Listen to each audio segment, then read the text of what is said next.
जब भी कोई संकट आए, मूर्ख लोग जो हैं, संसारिक लोग, वो अपना बुद्धि लगाते हैं। भक्त लोग कुछ भी संकट आए, कुछ भी आए, पहला नंबर तो भक्त लोग सहन कर लेते हैं बेचारे, भगवान को तकलीफ नहीं देना चाहते हैं। कभी कभी असह्य हो जाता है तो भक्त लोग भगवान से प्रार्थना भी करते हैं, लेकिन बाद में कभी ग्लानि हो जाती है। जैसे द्रौपदी का चीरहरण हो रहा था तो द्रौपदी द्वारकानाथ को बुलाई। भगवान जब आ गए और उसका लाज रख दिए तो द्रौपदी को ग्लानि हो रहा था कि हाय हाय, इस हाड़ मांस शरीर के लिए मैं प्रभु को तकलीफ दिया। भक्त लोग भगवान के शरण में रहते हैं, इसलिए उन लोगों का और कोई सहारा नहीं है, कृष्ण ही एकमात्र उनके सहारा है। कृष्ण ही एकमात्र उनके सहारा है। और कृष्ण अपने भक्तों का सब प्रकार से रक्षा भी करते हैं, सब प्रकार से रक्षा करते हैं। एक बार एक महात्मा थे, वो जा रहे थे रास्ते में, वो गली था, वो गड़बड़ गली था, रेड लाइट वाला गली था। तो एक वेश्या पान खा करके ऊपर से थूक दिया, वो महात्मा के सिर पर उपड़ गया। महात्मा देखे और हंसने लगे। तो वेश्या को बड़ा गुस्सा आ गया। अब लो, एक तो गलती की थी, थूक दिया था, और महात्मा हंस दिए तो उसे गुस्सा आ गया। जब उसे गुस्सा आ गया तो उसका एक चेला चपाटी, मतलब कि उसका लवर कहते हैं, क्या बोलते हैं उसको, आप लोग जानते हो क्या होता है। एनीवे, जो एक आशिक था, उससे कहती है, तो कैसा हमारा आशिक है, मूर्ख कहीं का, देखा नहीं ये साधु हम पर हंस कर चला गया, तो क्या किया। अब तो इसको प्रूव करना था कि मैं शक्तिशाली हूं। वो गया पीछे से, हनुमान जी डंडा लेकर के, और उस साधु के सिर पर मार दिया पीछे से। लो, अब खून गिरने लगा साधु को बेचारा। साधु देखा इस आशिक को और फिर हंसने लगा। इसको देख करके साधु हंसने लगा, लेकिन खून ज्यादा गिर रहा था, चक्कर आ गया, बेचारा बैठ गया, भगवान का नाम ले रहा था।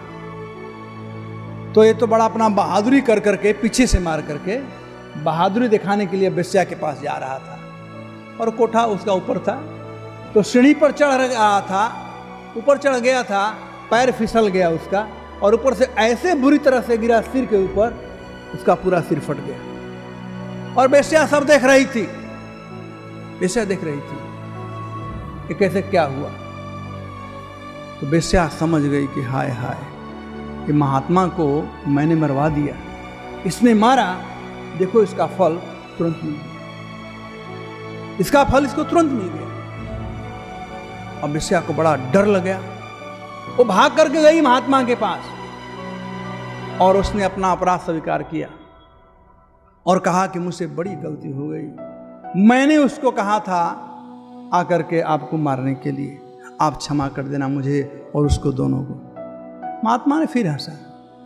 तो वो कही कि आप क्यों हंसते हो, आपका हंसना ही सब कुछ का कारण है, आप क्यों हंसते हो। तो कहा कि पुत्री, मैं इसलिए हंस रहा हूं कि जैसे देखो, जब तुमको कुछ अच्छा नहीं लगा ना, तो तूने अपने दोस्त को कहा, हैं, तू इसके शरण में है, उसको तुम कहा, तो वो आकर के हमको मारा।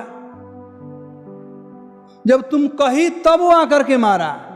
लेकिन जानती हो, मैं जिसके शरण में हूं ना, वो बिना कहे जान जाता है। मैं जिसके शरण में हूं वो बिना कहे जान जाता है। वो जान गया कि तूने कहा और आकर के मारा, तो मैं तो कुछ कहा नहीं, मैं तो केवल हंसा ही ना। देखा परिणाम क्या हुआ, उसको गिरना पड़ा। तो भक्त लोग भगवान के शरण में रहते हैं, और भगवान भक्तों का सेवा करने के लिए हमेशा तत्पर रहते हैं। उनका सुदर्शन चक्र तो वेटिंग करता रहता है कि कब अवसर आ जाए। जैसे जो कुश्ती लड़ता है ना वो वेटिंग करता है, तो जो कुश्ती लड़ने वाला, चाहे फुटबॉल खेलने वाला है, चाहे क्रिकेट खेलने वाला, वो पेवेलियन में बैठे हुए हैं और वहीं से चला रहे हैं। वो सोचते हैं कि हमारा कब टाइम आएगा, हम कब जाएंगे खेलने के लिए, कब ये आउट होगा ताकि मैं जाऊंगा, ऐसा सोचते हैं। कुश्ती लड़ने वाला भी, फुटबॉल खेलने वाला भी सोचता है कब मेरा पारी आएगा। तो वैसे सुदर्शन चक्र सोचते हैं कब मेरा पारी आएगा कि मैं रक्षा करने जाऊंगा। भगवान कितना सुंदर व्यवस्था किए हैं भक्तों की रक्षा के लिए। तो भगवान का व्यवस्था बिल्कुल टंच है, फर्स्ट क्लास है। अब हम लोगों को अपना व्यवस्था सुधारना पड़ेगा। वो रेडी है वहां पर सुदर्शन चक्र। अब हम लोगों को अपना व्यवस्था सुधारना पड़ेगा कि हम लोगों को भगवत भक्ति अच्छी तरह से करनी चाहिए ताकि हम पर कोई तकलीफ ना आए, सुदर्शन जी को कोई तकलीफ ना हो। लेकिन बात ऐसा नहीं है। यदि भजन करोगे तो तकलीफ जरूर आएगा। यदि तकलीफ नहीं आ रहा है भजन में तो समझ लो कुछ गड़बड़ जरूर है। जब भजन में तकलीफ आ रहा है तो समझो कि हाँ मेरा भजन ठीक हो रहा है। माया उसको तौल तौल करके, जैसे कुम्हार होता है ना, जब घड़ा बनाता है तो ठोंकता है, ये ठोंकता है कि पक्का है कि नहीं, तब अलग रखता है। जिसमें क्रैक हो गया है, आवाज आ गया, साइड कर देगा। तो वैसे ही माया देवी ठोंकती है। और माया का ठोकना मतलब परेशानी होना। माया ठोक ठोक कर देती है कि भगत भक्ति करने जो है कि नहीं है। और भगवान भक्तों का भक्ति नष्ट न होने पावे इसलिए व्यवस्था फर्स्ट क्लास का किए हैं सुदर्शन चक्र के द्वारा। भगवान भक्तों के रक्षक हैं और भक्त लोग हमेशा भगवान के शरण में जाते हैं।